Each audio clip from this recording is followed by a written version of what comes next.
Senhor esteja convosco. Ele está no meio de nós. Proclamação do Evangelho de Jesus Cristo segundo Marcos. Depois que João Batista foi preso, Jesus foi para a Galiléia, pregando o Evangelho de Deus e dizendo: o tempo já se completou e o reino de Deus está próximo. Convertei-vos e crede no Evangelho. E passando à beira do mar da Galiléia, Jesus viu Simão e André, seu irmão, que lançavam as redes ao mar, pois eram pescadores. Jesus lhes disse: segui-me, e eu farei de vós pescadores de homens. E eles, deixando imediatamente as redes, seguiram a Jesus. Caminhando mais um pouco, Jesus viu também Tiago e João, filho de Zebedeu. Estavam na barca, consertando as redes, e logo os chamou. Eles deixaram seu pai Zebedeu na barca com os empregados e partiram, seguindo Jesus. Palavra da salvação. Podemos assentar um minutinho, amados irmãos e irmãs. A liturgia de hoje nos traz, na primeira leitura, o início do livro de Samuel e o Evangelho de São Marcos, que nos fala do início do ministério de Jesus. É interessante para nós, para a gente perceber bem o tempo litúrgico, né? Com as celebrações desse domingo, encerrou-se o tempo do Natal, quando celebramos o batismo de Jesus, encerra-se o tempo do Natal. Então agora é hora de desmanchar a árvore de Natal, ainda não foi, mas vai ser desmanchado. O presépio já foi retirado. Então é tempo de a gente tirar o presépio, a árvore de Natal. Por quê? Porque nós iniciamos o tempo comum da igreja. Nós celebramos no tempo do Natal com a cor branca. Então agora no tempo comum é a cor verde, que significa esperança. E a tônica de todo esse tempo litúrgico é a vida e o ministério de Jesus e os seus ensinamentos. Agora nós vamos perceber a caminhada de Jesus, que vai terminar lá no altar da cruz, e Cristo vai passar todos os seus ensinamentos, vai nos orientar, nos ensinar. Então, um tempo de profunda experiência e de caminharmos com o próprio Senhor.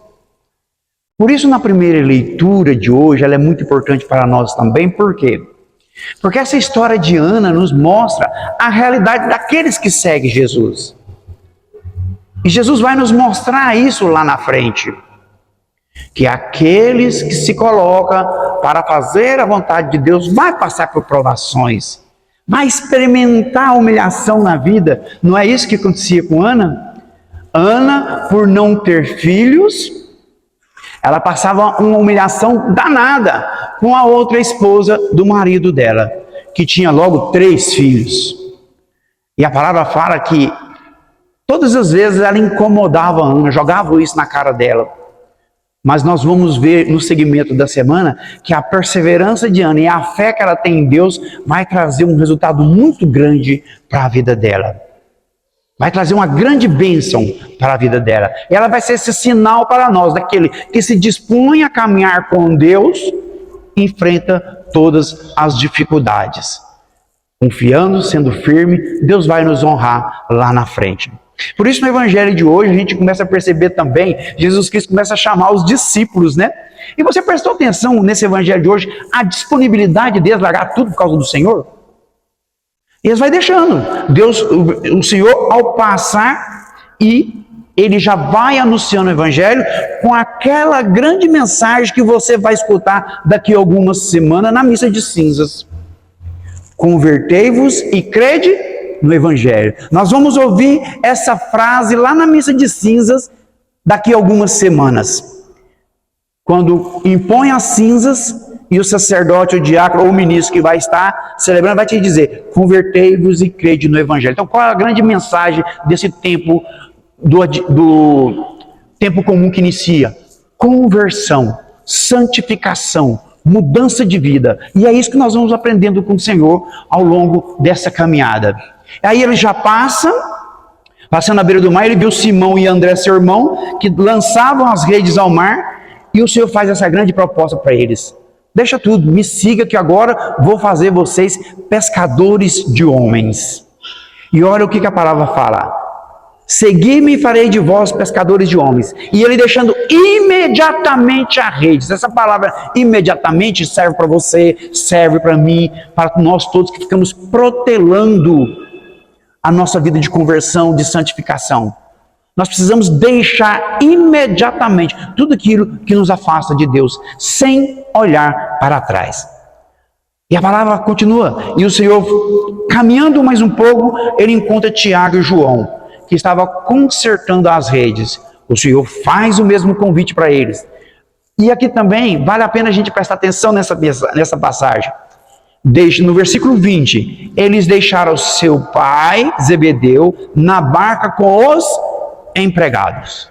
Quando nós vemos as pessoas falar dos apóstolos, muitas vezes as pessoas dizem dos apóstolos, parece que se esvazia um pouco o ato deles deixar tudo para trás, como se fossem homens humildes sim, mas eles não eram homens que não tinham nada para deixar para trás, não. Presta atenção, o pai dele tinha barcos e empregados. Ao ir embora e seguir Jesus, eles tinham muita coisa para deixar para trás. Ou você acha que é fácil ter um barco hoje em dia? Quem é que tem um barco aí? Levanta a mão. Nós não temos, né? Então eles tinham muito que deixar para trás. E eles imediatamente também deixam tudo para seguir a Jesus. Agora nós precisamos compreender nessa mensagem do Evangelho e na mensagem da primeira leitura o que nos liga aqui. Esse deixar tudo para seguir Jesus não vai nos prometer uma vida fácil. Não vai nos prometer uma vida fácil, uma vida de luta, que o tempo todo nós temos que perseverar para caminhar com o Senhor. Atento à sua palavra, aquilo que Ele vai nos ensinar, que Ele vai nos conduzir, para que nós possamos fazer exatamente o que Ele pede. E a vida é feita de dificuldade. Se você pegar na sua palavra e você olhar para o batismo do Senhor ontem, a palavra fala que quando Jesus sai das águas, o Espírito Santo pousa sobre ele em forma de pomba e uma voz que vem do céu diz para ele: este é meu filho amado, em quem me comprazo, em quem põe o meu bem-querer, depende da tradução da sua Bíblia. Mas se a gente continuar um pouquinho na palavra, assim que Jesus sai, o próximo passo dele é o deserto. Jesus vai para o deserto para ser tentado. O que o batismo nos faz? Ele nos prepara para as tentações da vida. Jesus não precisando mais, ele vai lá e batiza. Ele nos mostra que a vivência batismal é um caminho de fortalecimento, de capacitação para nós sermos fiéis a Deus. Você lembra das 3 graças? Apaga a culpa dos pecados originais, certo? Você não é mais escravo do pecado. Te faz filho, filha de Deus. Agora nós temos que viver como tal, como filho, filha de Deus. E nos faz membros da igreja de Cristo. Então, a vivência batismal, ela nos capacita para essa vida de luta que nós vamos enfrentar. Esse é o sinal que Jesus nos mostra. Mesmo não precisando, ele batiza e vai para o deserto, onde ele passa todas as tentações que ele passa, nós lembramos bem disso, e ele as vence. Ele as vence para mostrar para nós que é possível sim. Mas para mostrar para nós uma outra coisa também, que o seguimento de Jesus implica muita luta, muita provação. E Deus espera de nós a confiança, a firmeza na fé, a resistência para esperar quando Deus age em nossa vida. Então, amados irmãos e irmãs, nós precisamos caminhar com Cristo durante esse tempo litúrgico. São 34 semanas, a qual nós vamos nos mergulhando em tudo aquilo que Cristo quer nos ensinar. Depois nós vamos ter um intermediário aí, que é a quaresma, né? Depois volta num segundo momento o tempo comum e Cristo vai nos orientando e nos ensinando. Vamos pedir ao Senhor que esse tempo litúrgico que se inicia hoje, nós tenhamos esse ouvido apurado e esse desejo sincero no coração de fazer a vontade de Deus. Ouvir e pôr em prática. Nós não podemos ser só ouvintes da palavra. Nós temos que ter essa disponibilidade dos apóstolos de deixar tudo para seguir a Jesus.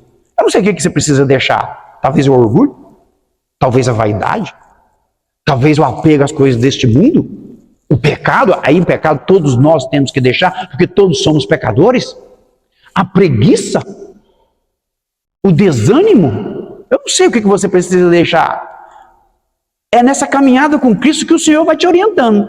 Deixa isso, deixa isso, deixa isso, deixa isso, e nós vamos nos desvencilhando para ser algo muito mais importante do que pessoas liberando uma vida comum, adquirindo coisas, tendo posses, construindo as coisas aqui, mas para, junto com Cristo, conquistar e construir o reino dos céus. Então, amados irmãos e irmãs, que nós iniciamos bem esse tempo litúrgico, com os ouvidos bem atentos, para nos colocar diante do Senhor, sabendo que a vida nos oferece muita dificuldade. Por isso eu separei aqui, Eclesiastes capítulo 2, para que nós possamos nos orientar, sabendo que há dificuldade, mas se perseverarmos, Deus nos ajudará sempre. Eclesiastes capítulo 2 diz assim: meu filho, se entrares para o serviço de Deus, permanece firme. Irmãos, caminhar com Cristo não é para pessoa frouxa e covarde. Também não é para medroso. Tem que ter coragem. Porque um dos ensinamentos de Cristo, com a própria vida dele, é isso. É que ele enfrentou muita dificuldade e nós também vamos. Prepara a tua alma para a provação. Você tem medo de provação? Você tem medo de dificuldade? Por que muita gente não se compromete com a obra de Deus? Deixa eu dar um testemunho rapidinho para vocês aqui. Terça-feira, eu fui fazer uma pregação no grupo de oração. Aí eu estava lá pregando no grupo de oração. O tema lá era consagração. Aí eu fui partilhar com eles. O que é consagração? Se você pegar no seu celular, você colocar lá significado da palavra consagração, ela vai estar assim, ó, dedicar. Então, quando você consagra a sua vida a Deus, o que você está fazendo? Você está dedicando a sua vida a Deus. Quando você consagra a sua família, você está dedicando a sua família a Deus. Quando você consagra o seu trabalho, a sua vida financeira, você está dedicando a sua vida financeira a Deus. Quando você dedica o seu espiritual, a sua saúde, quando você consagra, você está dedicando a Deus. O que é dedicar? Oferecer. É para ti. Estou te entregando a minha vida. Estou te entregando a minha família. Estou te entregando minha casa. E eu fiz essa pregação para eles e falei assim, olha, e lá no meio da pregação Deus vai mandando a gente falar, a gente vai falando. Falei para ele do combate espiritual que a vida nos oferece. Porque se você lembrar, na primeira leitura de segunda-feira passada, o Senhor falava assim para nós: vocês dizem que o inimigo vai vir, mas eu vos digo, ele já está aqui. E ele já está tramando contra nós. Nessa trama, então, há uma batalha muito forte espiritual. E eu fui falar para eles assim: você tem medo dessa batalha? Você tem medo dessa batalha espiritual contra o encardido? Eu falei: pois eu não tenho. Saí de lá, quase que eu não andava. Atacou meus dois pés, uma dor muito forte. Mas assim, ó, é instantâneo. Foi acabar de falar, pum! Cheguei aqui, mal dei conta de dar a bênção no Santíssimo, que eu vim de lá para ajudar os meninos aqui, dar a bênção no Santíssimo, no grupo de oração que está acontecendo na terça-feira, que é a consagração da nossa vida a Deus, do ano a Deus. O que é consagrar o ano? É dedicar a Deus. Pois eu passei 3 dias, quase que não andava. E o que eu lembrei? Eu contei para o padre Rogério, ele quase morreu de rir. O que eu lembrei disso? Falei assim, vai desafiar o encardido? Tá aí, né? Mas isso me mete medo? Não. Tem mais Deus para dar do que o diabo para levar. Lembra desse ditado? Lembra desse ditado? Agora, a dificuldade, a luta faz parte da tua vida, faz parte da minha vida. Por isso que Eclesiastes capítulo 2 fala: prepara a tua alma. Fuja não, mas prepara para enfrentar. Versículo 2: humilha teu coração, espera com paciência, dá ouvido, acolhe a palavra de sabedoria, não te perturbes no tempo da infelicidade. Quem foi que fez isso? Ana, na primeira leitura de hoje. É ou não é? A palavra está nos dizendo: sofre as demoras de Deus, versículo 3. Sofre as demoras de Deus. Então Deus nunca prometeu nada fácil para você, não, e nem para mim. Versículo 4: aceita tudo que te acontecer na dor, permanece firme na humilhação, tem paciência. Tem paciência. Você tem paciência? Se você não tem, pede, que ela vem. Vou pedir paciência. Nós estamos precisando de paciência.